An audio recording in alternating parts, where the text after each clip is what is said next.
চচ্চড়ি তো তোমরা অনেক রকমই খেয়েছো, মাছের মাথা চচ্চড়ি, ছোটো মাছের চচ্চড়ি, কিন্তু কখনো কি ডিমের চচ্চড়ি খেয়েছো? তো আজকে আমাদের বাড়িতে বানিয়েছিল ডিমের চচ্চড়ি। তো আমাদের বাড়িতেও আজকে প্রথম বানালো, তো ভাবলাম তোমাদের সাথেও ভিডিওটা শেয়ার করে নিই। তো দেখো, এর জন্য প্রথমে হচ্ছে 2টা ডিম ফাটিয়ে নিল। তো এটার জন্য 2টা ডিম হলেই হয়ে যাবে। তো এই যে 2টা ডিম ফাটিয়ে নিল। এরপর এখানে দিয়ে দিবে হচ্ছে 3 চামচের মতো বেসন। এরপর দিয়ে দিল পেঁয়াজ কুচি, আর দিয়ে দিবে হচ্ছে কাঁচা লঙ্কা, আর কিছুটা ধনেপাতা ছিল ওটা দিয়ে দিল। এবার এটাকে ভালো মতো মিশিয়ে নিতে হবে। তো তার আগে একটুখানি নুন দিয়ে দিয়েছে 1 চামচের মতো।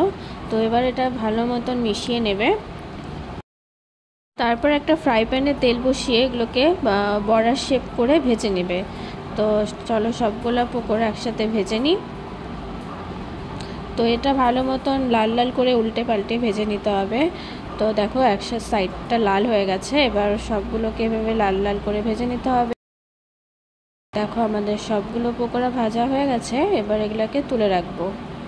এরপর ওই তেলের মধ্যেই দিয়ে দেবো হচ্ছে কালো জিরে ফোড়নে, আর দিয়ে দেবো হচ্ছে পেঁয়াজ কুচি।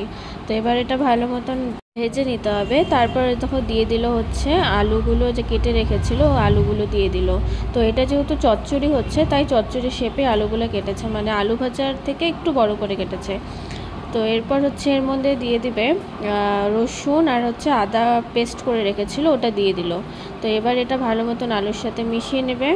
তারপর দিয়ে দেবে কেটে রাখা টমেটোগুলো, আর হচ্ছে এখানে পাকা লঙ্কা বেটে রেখেছিল, ওটাও দিয়ে দিল। এবার এটা ভালো মতন আলুর সাথে মিশিয়ে নেবে। তার আগে দিয়ে দিল হচ্ছে 2 চামচ লবণ দিয়েছিল, আর 1 চামচ হলুদের গুঁড়ো দিয়েছিল। তো এবার হচ্ছে এটা ভালো মতন মিশিয়ে নিল। এরপর হচ্ছে 1 বাটি জল দিয়ে এটা ভালো মতন সেদ্ধ করতে দেবে। সেদ্ধ হয়ে যাবে, হালকা ভাজা ভাজাও হয়ে যাবে। তো এটা কিছুক্ষণ ঢেকে রাখতে হবে। তো তারপর হচ্ছে এই ঢাকনা তুলে দিয়ে দিতে হবে হচ্ছে ধনিয়ার গুঁড়ো। তো এটা ভাজা ধনিয়ার গুঁড়ো। তো এবার হচ্ছে দেখো ভাজা ভাজাও হয়ে গেছে। এরপর এখানে বেশি করে জল দিয়ে দিল। তো এবার হচ্ছে কিছুক্ষণ ঢেকে রাখতে হবে ঝোলটা ফোটা পর্যন্ত। তো দেখো ঝোলটা ফুটে গেছে। এরপর হচ্ছে যে বড়াগুলো ভেজে রেখেছিলাম ডিমের, ওগুলো হচ্ছে দিয়ে দিল। তো দেখো সবগুলো দেওয়া হয়ে গেল।